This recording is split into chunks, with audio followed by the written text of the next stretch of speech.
అనేక ఉదంతాలు ఉన్నాయి, చెప్పుకోవాలంటే చాలా ఉన్నాయి. ఆనాడు తెలంగాణ ప్రజాసమితి గౌరవనీయులు డాక్టర్ చెన్నారెడ్డి గారి ఆధ్వర్యంలో కూడా ఉద్యమం జరిగింది, తొలి దశ తెలంగాణ ఉద్యమం. ఆనాడు కూడా మా సోదరిమణి నాగమ్మ ఉన్నది, అప్పుడు కూడా పాల్గొన్నది, ఇప్పుడు కూడా పాల్గొన్నది. ఆనాడు 11 ఎంపీలు గెలిచాం.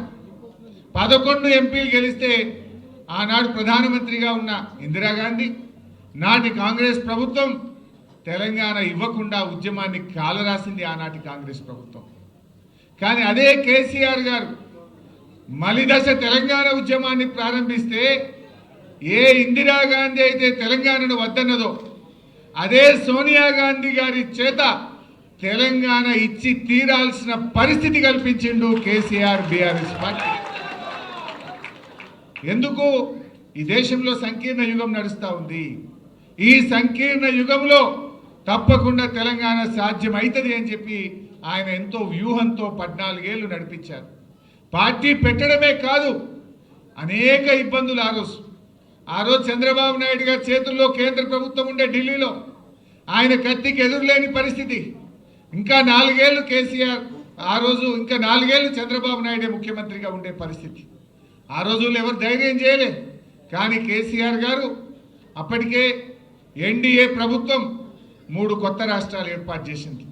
2000 సంవత్సరంలో జార్ఖండ్, ఉత్తరాఖండ్, అదేవిధంగా ఉత్తరాంచల్ మరియు ఛత్తీస్గఢ్ 3 రాష్ట్రాలు ఏర్పడ్డాయి. ఈ 3 రాష్ట్రాలు ఏర్పడ్డాక తెలంగాణ ప్రజల్లో ఆశలు చిగురించినాయి.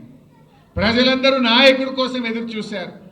జయశంకర్ సార్, చనిపోయిన బియ్యావుల జనార్దన్ రావు గారు కేసీఆర్ గారి దగ్గరకు వచ్చి మీరు లీడ్ చేయండి, మీరు పోరాటం చేయండి, మీ వెంట మేముంటామని చెప్పి వారందరూ కేసీఆర్ వైపు చూశారు. కానీ కేసీఆర్ గారు 1 సంవత్సరం ఆలోచించింది.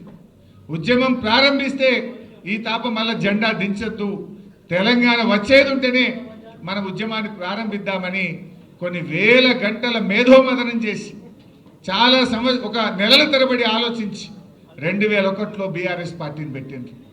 ఆ రోజు ఒక తెలంగాణ ఉద్యమానికి ఒక అపకీర్తి ఉండేది. ఎవరికి పదవి రాకపోతే వాడు జై తెలంగాణ అంటాడు అనే ఒక అపకీర్తి ఉండేది. ఆ రోజు కేసీఆర్ గారు ఆలోచించి తన పదవులను, డిప్యూటీ స్పీకర్ పదవిని, ఎమ్మెల్యే పదవిని, తెలుగుదేశం పార్టీ రాష్ట్ర కార్యదర్శి పదవులను గడ్డిపోచల్లాగా పదవులు వదిలి ఉద్యమాన్ని ప్రారంభించిండు. ప్రజల్లో నమ్మకాన్ని కలిగించిండు. ప్రజలను ఒక్కతాటి మీదకి తెచ్చే ప్రయత్నం చేసిండు.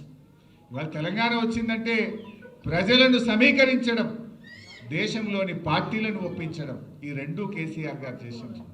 అంబేద్కర్ గారు సూచించిన మార్గం బోధించు, సమీకరించు, పోరాడు.